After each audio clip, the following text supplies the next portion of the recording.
When the President of the United States asks you to your face to serve your country, most people find themselves saying, "Yes, Mr. President." Adam Savage and Jamie Heineman, also known by their TV show's name, The MythBusters, found that out firsthand on a recent visit to the White House. I am a big fan of MythBusters. Really? I am, and so are the girls. Partly because we are just fascinated by science. You guys make it fun and exciting and interesting, and occasionally you blow things up, which is always cool. But I have a personal interest in this as president because nothing's more important to our country's future than getting young people engaged in math and science. Part of what MythBusters is about is testing out various hypotheses, and I think that we've got a big one that hasn't been thoroughly tested. Which one is that? Well, it is Archimedes' solar ray. Well, that is a classic. It is a classic, and so I'm hoping that we can take one more crack at it. If you don't mind me saying so, sir, what do you think we actually got wrong on this? Well, there's one thing you didn't do.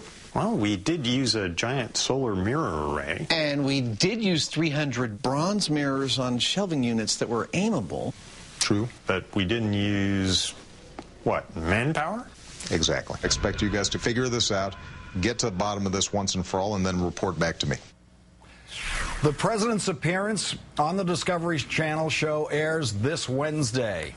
And joining me now with a preview, the hosts of MythBusters, Adam Savage and Jamie Heineman. All right, guys, we can't wait till Wednesday.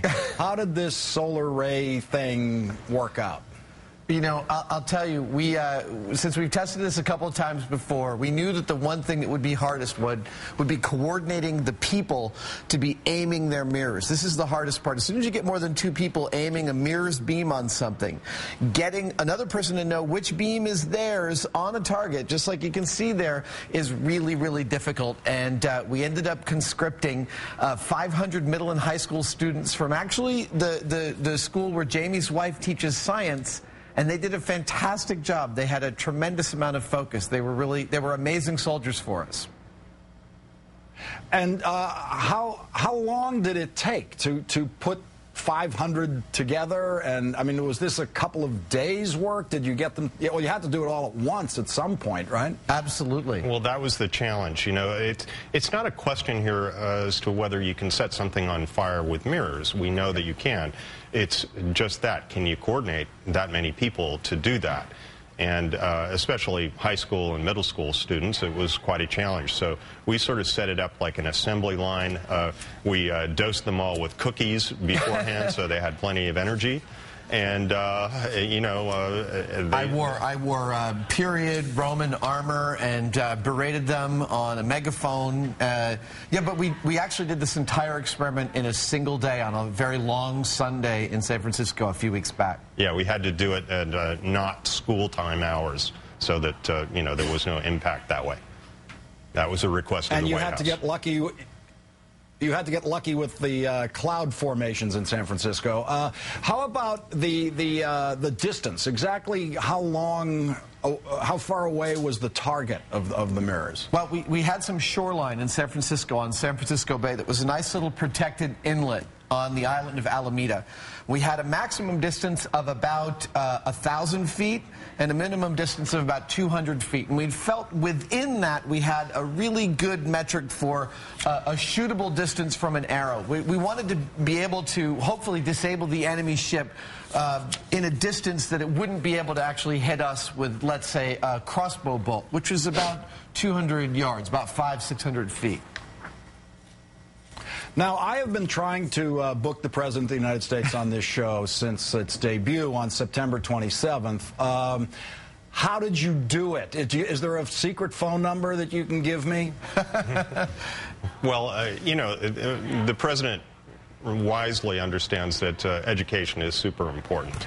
And so, you know, he came to us because, like it or not, or rather intentional or not, we seem to encourage young people to have an interest in science and math. And so this was a way of him putting it out there. And frankly, I think it's wise. You know, education is such a good thing, and you know, it's certainly not a bipartisan or a partisan thing. And so the secret phone number turns out to be ours. Yeah. Yeah, I guess so. So I guess the idea is I should do more science segments on this show in order to get this particular president's attention. I think that's exactly right. All right, so I'm going to need you guys back. You, Bill Nye, like just a constant churning of science guests. So now that you have the president, did you feel more pressure on this particular myth-busting exercise than any others that you've done? We felt the challenge to be rigorous, to be sure, but we're totally agnostic when it comes to busting or confirming a story. For us, it's always the same metric: is are we testing it thoroughly enough? Are we applying a reasonable set of circumstances to put this thing to the test? And we really feel we did. We're quite proud of the episode as it stands. Adam Savage and Jamie Heineman, thank you both for your time tonight. Thanks very much. Thanks.